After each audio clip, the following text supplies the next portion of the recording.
Kebawah Dulia Maha Mulia Paduka Seri Baginda Sultan Haji Hassan Al-Bolkiah Muizzuddin Wad Daulah Ibni Almarhum Sultan Haji Omar Ali Saifuddin Saadul Khairwaddin Sultan dan Yang di-Pertuan Negara Brunei Darussalam memperkenankan penubuhan Fakulti Teknologi Islam atau Faculty of Islamic Technology di Universiti Islam Sultan Sharif Ali Yunisa bagi membongkar lebih banyak lagi khazanah keilmuan dari Al-Quran dan Al-Hadis. Bertitah pada Majlis Haflul Takharuj ke-10 Yunisa pagi tadi, Baginda menegaskan dalam era digital, dunia pendidikan memerlukan pendekatan pengajaran dan pembelajaran yang berbeza daripada sebelumnya. Justru berasaskan Al-Quran Al-Karim selaku sumber ilmu, termasuk ilmu sains dan teknologi, Kebawah Dulia Maha Mulia berharap penubuhan fakulti baharu, Fakulti Teknologi Islam akan mencetuskan penyelidikan yang bernilai tinggi. Kebawah Dulia Maha Mulia yang juga Chancellor Yunisa menyifatkan Majlis Haflul Takharuj Yunisa pada kali ini sangat bermakna dan bersejarah kerana bertepatan dengan 10 tahun Yunisa mengeluarkan graduannya. Mushaf Yunisa tulisan tangan buat julung kalinya telah dijulang dan diarang sebagai mengepelai perarakan Haflul Takharuj pada kali ini. Beta gembira mengetahui bahawa mushaf Yunisa ini telah ditulis tangan dan direka bentuk sepenuhnya oleh anak tempatan. Ini adalah merupakan kejayaan sangat bermakna dan sekaligus menjulang syiar Islam di negara ini. Beta ingin merakamkan ucapan setinggi-tinggi tahniah dan penghargaan kepada jawatan kuasa tertinggi penulisan Mushaf Yunisa dan juga semua pihak yang terlibat dalam menjayakannya. Kebawah Dulia Maha Mulia bertitah dalam tempoh 1 dekad Haflul Takharuj berlangsung, tidak dinafikan bahawa Yunisa telah meraih banyak kejayaan. Bagaimanapun, Baginda menggariskan perubahan dan keperluan pendidikan pada era digital masa kini. Namun ia bukanlah titik noktah untuk berhenti berusaha. Kerana pendidikan sifatnya bukanlah mati, tetapi dinamik dan progresif. Keperluan pendidikan dalam 1 dekad yang lalu adalah tidak sama dengan keperluan masa kini yang telah memasuki fasa digital. Dalam era digital, dunia pendidikan memerlukan pendekatan pengajaran dan pembelajaran yang berbeza daripada sebelumnya. Maka untuk itu, berasaskan Al-Quran Al-Karim selaku sumber ilmu, termasuk ilmu sains dan teknologi, maka beta dengan sukacita memperkenankan penubuhan Fakulti Teknologi Islam atau Faculty of Islamic Technology di Yunisa. Penerokaan baru oleh Yunisa ini adalah merupakan satu usaha proaktif bagi membongkar lebih banyak lagi khazanah keilmuan dari Al-Quran dan Al-Hadis. Beta berharap penubuhan fakulti baru ini akan mencetuskan penyelidikan yang bernilai tinggi. Kebawah Dulia Maha Mulia bertitah menyarankan kepada para graduan agar bersikap lebih proaktif, merebut segala peluang yang ada dan memupuk sikap ingin memajukan diri kerana segulung ijazah bukanlah penamat dari terus menimba ilmu. Mengambil sukut hari yang baik ini, beta tidak lupa mengucapkan syabas dan tahniah kepada para graduan yang telah berjaya menyempurnakan pengajian masing-masing di Yunisa. Beta berharap para graduan akan bersikap lebih proaktif dan tidak cuma menjadi pemerhati. Rebutlah segala peluang yang ada dan pupuk sikap ingin memajukan diri, kerana segulung ijazah bukanlah penamat dari terus menimba ilmu, sebagaimana Islam melihat bahawa menuntut ilmu itu adalah kerja sepanjang hayat. 292 orang graduan menerima ijazah Doktor Falsafah, ijazah sarjana muda dan diploma dalam pelbagai bidang dan peringkat pengajian pada Majlis Haflat Takharuj kali ke-10 Universiti Islam Sultan Sharif Ali Unisa.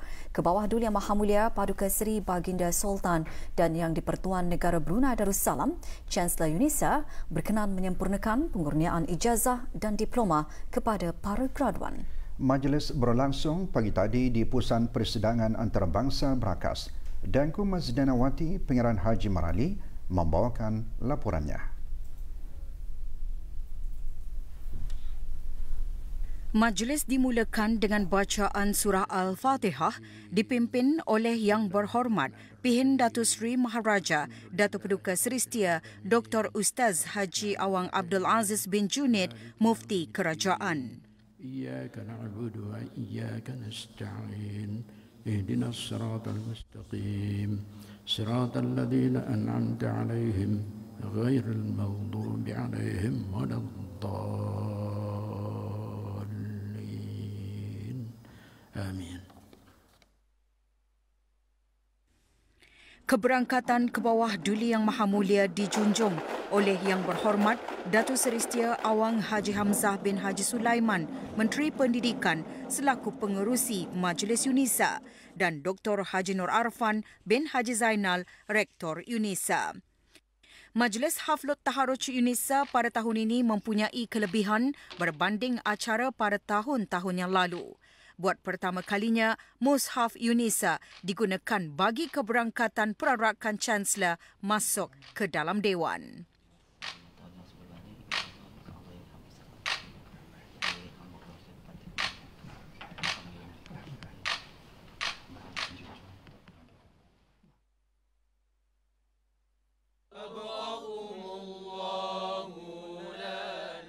Berangkat sama Duli Yang Teramat Mulia Paduka Seri Pengiran Muda Mahkota, Pengiran Muda Dr. Haji Al-Muhtadibillah, Menteri Kanan di Jabatan Perdana Menteri selaku Pro-Chancellor Unisa.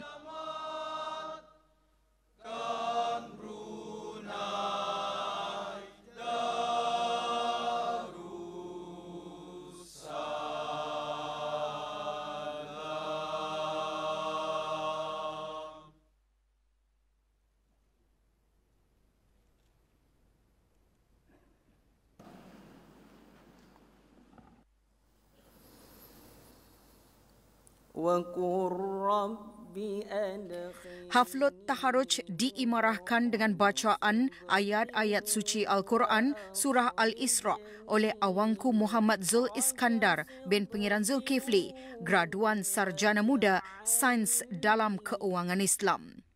Manakala intisari ayat dibacakan oleh Muhammad Hafiz bin Haji Hamzulani, graduan Sarjana Muda Undang-Undang dan Sarjana Muda Perundangan Islam. Dalam kehidupan seharian akan menjadikan satu umat yang berdisiplin dan cemerlang. Rektor Unisa dalam sembah alu-aluannya antara lain menyembahkan mengenai kejayaan yang dicapai oleh Unisa yang meningkatkan lagi profilnya di peringkat antarabangsa. Unisa melalui Fakulti Ekonomi dan Kewangan Islam pada 14 September yang lalu telah melakar detik bersejarah apabila untuk kali kedua berturut-turut mengungguli anugerah Global Islamic Finance Award 2020 yakni GIFA 2020 bagi kategori GIFA Market Leadership Award 2020 in Education in Islamic Banking and Finance. Penganugerahan GIFA 2020 ini merupakan satu pengiktirafan besar industri global terhadap pencapaian Fakulti Ekonomi dan Kewangan Islam dalam pembangunan dan pengembangan pengajian bidang perbankan dan kewangan Islam di persada global. Kelulusan ijazah Sarjana Muda Kewangan Islam Unisa juga buat julung kalinya pada tahun ini, turut mendapat pengiktirafan dari Institut Perbankan dan Kewangan Islam Malaysia, Islamic Banking and Finance Institute of Malaysia IPFIM, apabila seramai 9 bakal graduan dalam program ini dianugerahkan sijil ahli bersekutu dalam kewangan Islam, yakni Associate Qualification in Islamic Finance, yakni AQIF. Pensijilan profesional dalam kewangan Islam yang ditawarkan IPFIM termasuk sijil AQIF telah diperakui oleh pihak industri kewangan di seluruh dunia dan memenuhi piawaian industri selain menerima akreditasi penuh daripada Finance Accreditation Agency. Kebawah Duli Yang Maha Mulia kemudian bertitah menyempurnakan pengurniaan ijazah-ijazah dan diploma kepada para graduan. Bismillahirrahmanirrahim. Dengan kuasa yang ada pada Beta, maka Beta kurniakan ijazah Doktor Falsafah, ijazah sarjana, ijazah sarjana muda dan diploma kepada tiap-tiap graduan dan penerima yang nama mereka disenaraikan dalam buku Haflut Takharuj. Allahu Akbar. Allahu Akbar. Allahu Akbar. Allahu Akbar. Allahu Akbar. Allahu Akbar. Allahu Akbar walillahil hamd. Allahu Akbar walillahil hamd.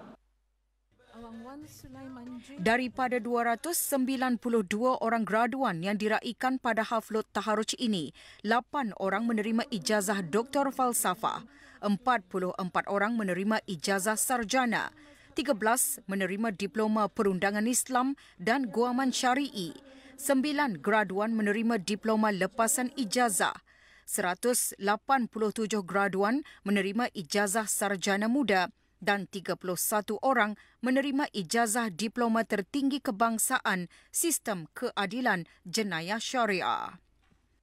Sarjana Syariah Awang Abdul Hafiz ulan riwayat. Para graduan termasuk 26 orang pelajar antarabangsa yang mewakili 12 buah negara. Dayang Nur Syamimi binti Hasan, Dayang Safa Muhammad Nabil Muhammad Il-Sayyid. Pada tahun ini buat julung kalinya Haflut Takharuj UNISA menyaksikan graduan keluaran pertama dari program ijazah sarjana muda tahfiz dan qiraat dan program ijazah sarjana sains halal.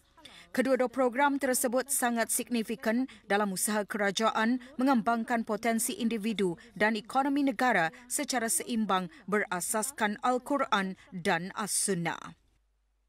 Dayang Nurul Afiqah binti Haji Amidun. Dengan menawarkan 30 program akademik dalam pelbagai peringkat dan bidang pengajian, UNISA merupakan satu-satunya universiti awam di negara ini yang menerapkan sepenuhnya penggunaan bahasa Arab dan Inggeris dalam program-program pengajian. Dayatul Wafi bin Haji Abdullah. Sejak menawarkan program pengajian Islam di rantau ini, UNISA mula menjadi pilihan alternatif bagi pelajar serantau dan antarabangsa untuk melanjutkan pengajian Islam ke peringkat lebih tinggi. Sehingga kini UNISA menjadi pusat pengajian bagi 181 pelajar antarabangsa dari 25 buah negara. اللهم أطل عمره مصلحا للموظفين والرعية والبلاد. Doa selamat dibacakan oleh Mufti Kerajaan. ربنا آتنا في الدنيا حسنة وفي الآخرة حسنة وقنا عذاب النار وصلى الله وسلم على سيدنا ومولانا محمد وعلى آله وصحبه أجمعين والحمد لله رب العالمين تقبل الله منا ومنكم. Ditubuhkan pada 1 Januari 2007, UNISA kini mampu berdiri dan melaksanakan amanahnya sebagai sebuah pusat pengajian tinggi Islam tulen untuk melahirkan para ulama dan cendekiawan berwibawa dan mampu memenuhi aspirasi negara. Sepanjang lebih 1 dekad penubuhannya, UNISA telah melahirkan lebih 1,500 orang graduan dalam pelbagai jurusan. Kemajuan UNISA akan semakin menyerlah dengan tertubuhnya nanti kampus kekal UNISA di Mukim Labu, daerah Temburong sekaligus melonjakkan lagi reputasi UNISA dan merealisasikan harapan negara untuk melihat UNISA sebagai hub pengajian tinggi Islam di rantau ini. Laporan Dayangku Masdianawati Pengiran Haji Merali untuk Berita RTB.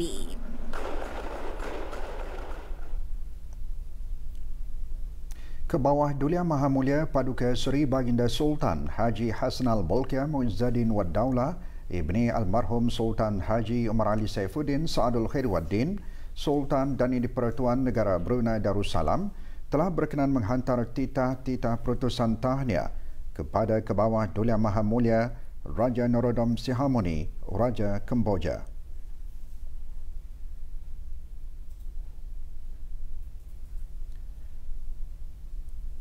Dan Tuan Yang Terutama Samdeng Aka Mohd Senapati Teko Hun Sen, Perdana Menteri Kemboja, Kerajaan dan Rakyat Kemboja bersempena dengan Hari Kemerdekaan yang ke-67 negara tersebut. Selain menjadi ristaan dan mercu tanda kepada pencapaian Universiti Islam Sultan Sharif Ali UNISA, Mushaf UNISA juga dihasran menjadi sumber keberkatan dan simbol keagungan Islam di negara ini. Mushaf UNISA adalah mushaf pertama di negara ini yang ditulis sepenuhnya oleh anak tempatan. Pelaksanaan penulisan mushaf menjadi tanggungjawab utama UNISA bagi menjunjung titah Kebawah Duli Yang Maha Mulia yang menyarankan institusi-institusi pengajian tinggi di negara ini mempunyai mushaf tulisan-tulisan tangan hasil anak tempatan.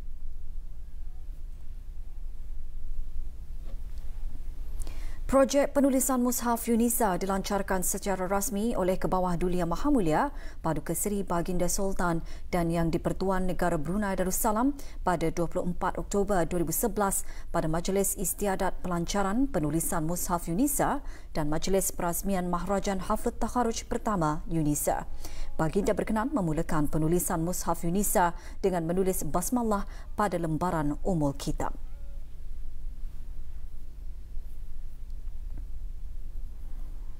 Pada permulaannya, mushaf ini ditulis oleh Wan Habib bin Wan Ibrahim sehingga beliau kembali ke rahmatullah pada 8 Februari 2015. Penulisan mushaf diteruskan sehingga sempurna oleh Muhammad Riziman bin Haji Usin. Sentuhan setiap lembaran termasuk hiasan kaligrafi dan reka bentuk pada bingkai halaman adalah hasil kreativiti anak-anak tempatan yang terlatih dan berkemahiran tinggi. Penelitian dan penyemakan mushaf ini dilakukan oleh satu jawatan kuasa terdiri dari para hufaz, pakar-pakar Al-Quran dan qiraat tempatan dan luar negara. Mushaf ini menjadi bukti jelas usaha UNISA dalam memartabatkan sumber ilmu dan penyuluh kehidupan di dunia dan akhirat.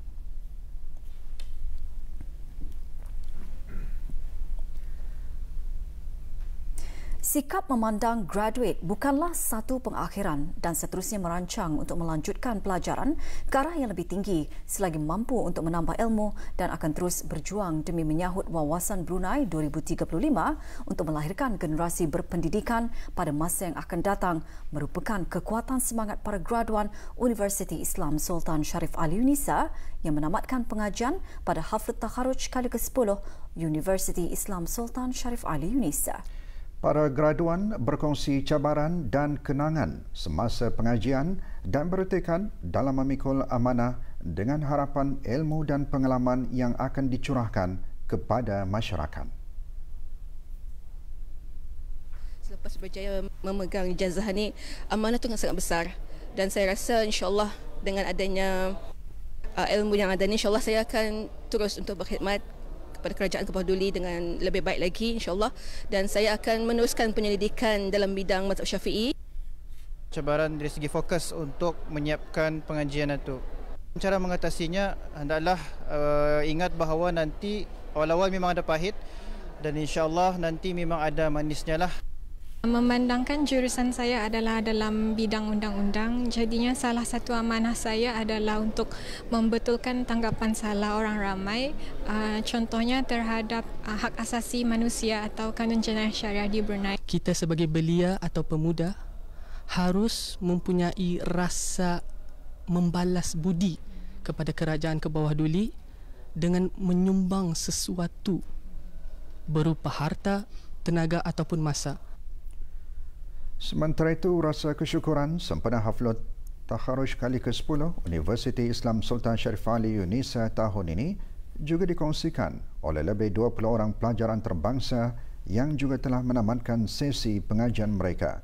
Kemesraan dan sifat pemedulian rakan pelajar tempatan para warga dan pensyarah di UNISA menjadikan mereka mudah untuk menjalani pengajian, ditambah lagi dengan suasana aman di negara ini. Tahun belajar di UNISA banyak sekali yang saya dapati, terutama dalam hal keuangan, baik itu di bank. Semasa kami mendapat cuti balik ke Aceh, kami datang ke sekolah-sekolah, kami memperkenalkan Brunei bahawa adat istiadat dan masyarakat serta culture di sini sama dengan Aceh Darussalam dengan Brunei Darussalam sangat sama. Apalagi Brunei terkenal dengan safe country. Penyediaan PowerPoint kursus ibadat umrah bertujuan memberikan panduan kepada orang ramai dalam mengerjakan ibadat umrah dengan lebih terarah, sempurna dan teratur. Kembali selepas ini.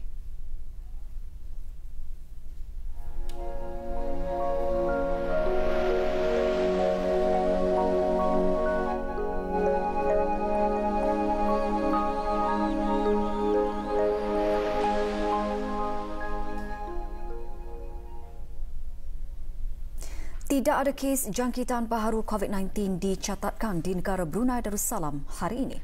Dalam siaran akhbar mengenai perkembangan situasi jangkitan COVID-19 di negara Brunei Darussalam, Kementerian Kesihatan memaklumkan jumlah keseluruhan jangkitan 148 kes dengan kes yang sembuh seramai 145 orang.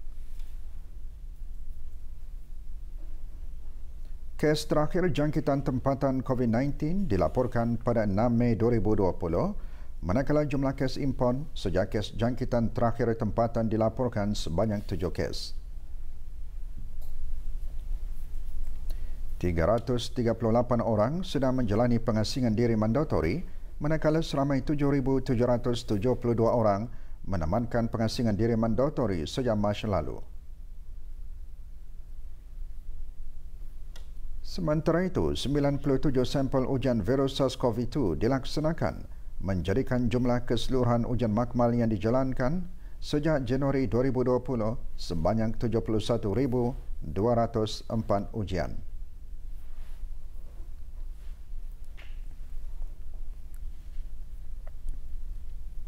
Sementara itu, sebuah syarikat gedung perniagaan di Jalan Muara telah dikenakan denda kompaun RM5,000 kerana gagal mematuhi garis panduan perhimpunan ramai. Menurut kenyataan Kementerian Kesihatan, syarikat berkenaan telah didapati mengadakan acara jualan murah dan menggalakkan perhimpunan ramai melebihi 350 orang tanpa melaksanakan sebarang langkah-langkah pengawalan yang bersesuaian. Orang ramai dalam pada itu dinasihatkan untuk mematuhi segala arahan yang dikeluarkan. Sesiapa yang didapati melanggar atau ingkar akan mana-mana arahan yang telah dikeluarkan semasa pandemik COVID-19 ini, maka adalah menjadi satu kesalahan di bawah Akta Penyakit Berjangkit Penggal 204. Jika didapati bersalah, boleh dikenakan denda kompaun sehingga RM5,000 atau boleh didakwa ke mahkamah yang membawa denda sehingga RM10,000 atau penjara sehingga tempoh 6 bulan atau kedua-duanya sekali. Kementerian Kesihatan mengingatkan orang ramai untuk sentiasa mengamalkan tanggungjawab sosial masing-masing dengan mengamalkan kebersihan diri, etika bersin yang betul, digalakkan memakai sungkup muka apabila berada di tempat-tempat awam yang penuh sesak dan jika merasa kurang sihat, tidak menghadirkan diri ke tempat-tempat awam dan majlis-majlis keramaian. Orang ramai termasuk premis-premis perniagaan juga dikehendaki untuk mematuhi segala peraturan dan arahan yang berkaitan dengan pengurangan langkah-langkah penjarakan sosial yang telah dikeluarkan dan masih berkuat kuasa pada masa ini. Dalam usaha mengawal selia dan memantau keberkesanan kursus ibadat umrah di negara ini, Jabatan Urusan Haji melalui bahagian bimbingan haji dan umrah telah menyediakan dan menetapkan kurikulum dan isi kandungan serta PowerPoint bagi kursus berkenaan. Sehubungan itu, Majlis Penyerahan PowerPoint kursus ibadat umrah diadakan pagi tadi di Kementerian Hal Ehwal Ugama. Penyerahannya disempurnakan oleh Pengeran Datuk Seri Paduka Haji Bahrom bin Pengeran Haji Bahar, Timbalan Menteri Hal Ehwal Agama, kepada 7 buah syarikat pengendali perkhidmatan pakej haji dan umrah. Antara objektif penyediaan PowerPoint tersebut adalah untuk memberikan ilmu dan panduan kepada orang ramai yang berhasrat mengerjakan ibadat umrah dengan lebih terarah, sempurna dan teratur. Terdahulu, Awang Haji Ahmad Abdul Salam bin Haji Abdul Rahman, pemangku pengarah urusan haji berkata, penyediaan PowerPoint itu juga adalah untuk para pengkursus menyampaikan ilmu ibadat umrah mengikut sukatan pelajaran yang telah ditetapkan oleh Jabatan Urusan Haji.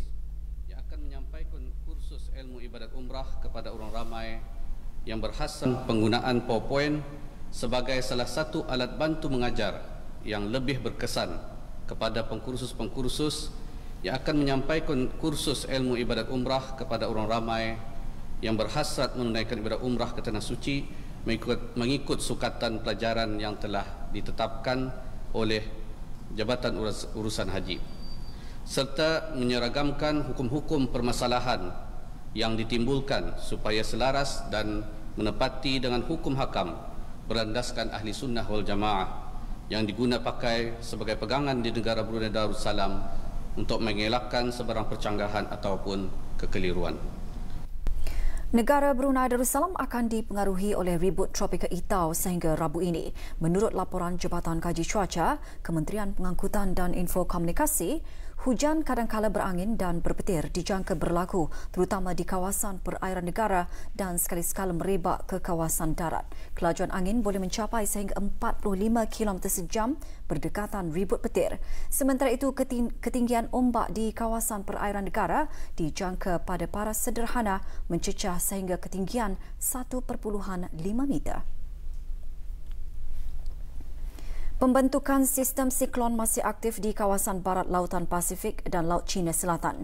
Pada pukul 8 pagi tadi, ribut tropika Itau berada di kawasan utara Laut Cina Selatan iaitu sekitar 888 km dari negara Brunei Darussalam.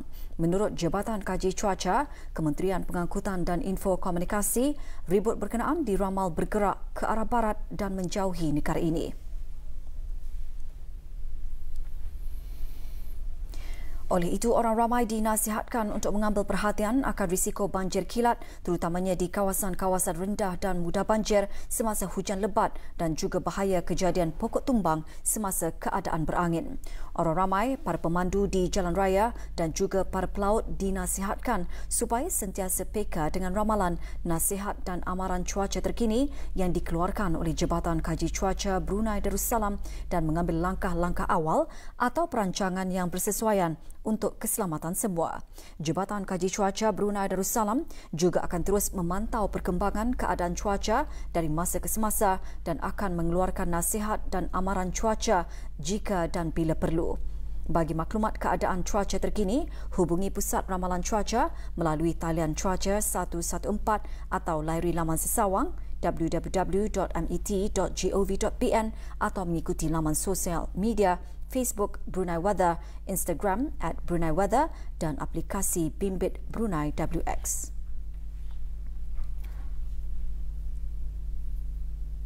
Dua orang suspek yang didakwa terlibat dalam kes pembunuhan seorang wanita warga negara Indonesia pada 10 Oktober lalu di daerah Blain, petang tadi dihadapkan ke Mahkamah Magistrate Bandar Seri Begawan bagi sebutan kes. Semasa sebutan kes, pihak pendakwa raya memohon kepada mahkamah supaya defendan pertama iaitu suspek Hassan bin Yusof ditahan reman di penjara selama 2 minggu lagi bagi membolehkan pihak polis menjalankan siasatan lanjut. Sementara bagi defendan kedua, pihak pendakwa raya memohon suspek Rosnani binti Tangga ditahan selama 2 minggu di unit kesihatan mental di Hospital Raja Isteri Pengeran Anak Soleha bagi membolehkan psychiatric assessment dijalankan sehingga selesai. Suspek Hassan bin Yusof, 65 tahun dan Rosnani binti Tangga, 51 tahun, didakwa membunuh wanita warga negara Indonesia berumur 38 tahun di sebuah rumah di skim Tanah Kurnia Rakyat Jati, Jalan Derma Wangsa, Kuala Blain. Kes disiasan di bawah Seksyen 302 iaitu bunuh, Kanun Hukuman Jenayah Penggal 22. Kes akan disebut semula pada 23 November depan pukul 2 petang. Sebuah filem hasil karya anak tempatan bertajuk Worm and the Widow diterbitkan dan ditayangkan di Pawagam di Seria, daerah Belait.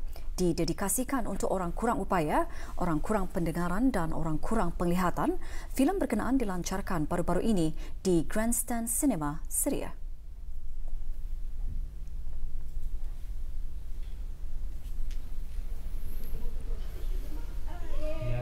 Pelancarannya disempurnakan oleh Datuk Paduka Haji Muhammad Alimin bin Haji Abdul Wahab, Presiden Majlis Kesejahteraan Orang Kurang Upaya.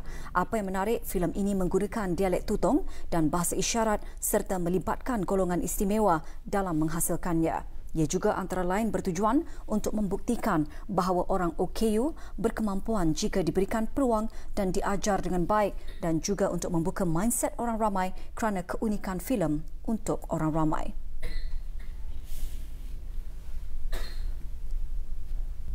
Seorang lelaki dan seorang wanita tempatan ditahan kerana dipercayai cuba membawa masuk barang tegahan iaitu 420 botol dan 380 tin minuman keras pelbagai jenis.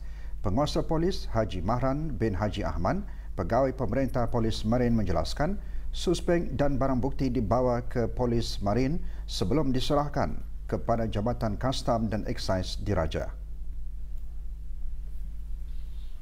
Anggotaan Perunda Sungai Polis Marin telah membuat pemantauan di kawasan Pulau Bebunut dan telah mendapati 2 buah perahu kecil dan sebuah perahu besar dalam keadaan mencurigakan dan telah melarikan diri setelah menyedari kehadiran pihak polis.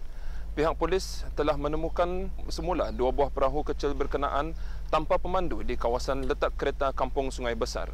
Pada masa yang sama, pihak polis telah menahan sebuah kereta bersama pemandu dan penumpangnya dalam keadaan mencurigakan yang berada dekat dengan perahu berkenaan. 32 individu terdiri daripada 13 rakyat tempatan, 2 orang penduduk tetap dan 17 orang warga negara asing dikenakan kompaun setelah didapati bersalah di bawah Akta Kesalahan-Kesalahan Kecil Penggal 30 Bab 12/1/A. Setiap seorang daripada mereka dikenakan kompaun RM100 kerana membuang bekas makanan dan minuman dan puntung rokok di tempat awam iaitu di pasar-pasar, lorong-lorong dan di bawah jambatan berdekatan sungai sekitar kawasan Gadong semasa operasi bersih yang dijalankan oleh bahagian penguatkuasaan Undang-Undang Jabatan Bandaran Bandar Seri Begawan pada 8 November 2020. Dalam kes tersebut, kesemua individu berkenaan dikehendaki membayar kompaun ke bahagian kewangan tingkat 3 Jabatan Bandaran Bandar Seri Begawan dalam tempoh 7 hari. Kegagalan menjelaskan bayaran kompaun akan mengakibatkan kes dihadapkan ke mahkamah.